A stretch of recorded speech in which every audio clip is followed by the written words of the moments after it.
آب زمزم لے لیں اور اس میں اور پانی بھی ڈال دیں،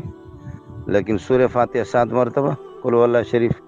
7 مرتبہ، اور لا تبقی ولا تذر، لا تبقی ولا تذر، لا تبقی ولا تذر 3 مرتبہ، یہ پانی پر دم کر کے اس کو پلایا کریں۔ اور اگر وہاں کسی مدرسے میں ہو جائیں تو 6 لاکھ مرتبہ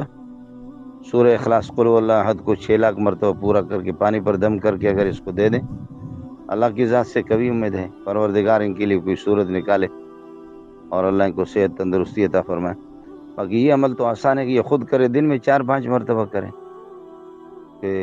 سورہ فاتحہ 7 مرتبہ اور قل هو اللہ 7 مرتبہ، لا تبقی ولا تذر 3 مرتبہ، پانی پر زمزم پر دم کر کے پیا کرے، پلائیں اس کو۔ باقی وہ 6 لاکھ سورہ اخلاص والا وہ بہت مفید چیز ہے، ہمارے کابرین بھی وہی بتاتے ہیں۔ وہ کسی مدرسے میں مختلف لوگوں کو بٹھا کر کے اگر ان سے استعداد کو پوری کر کے زمزم پر یا کسی عام پانی پر دم کر کے ان کو دے دیں، دعائی کر سکتے، سب بارگاہ الہی کے محتاج۔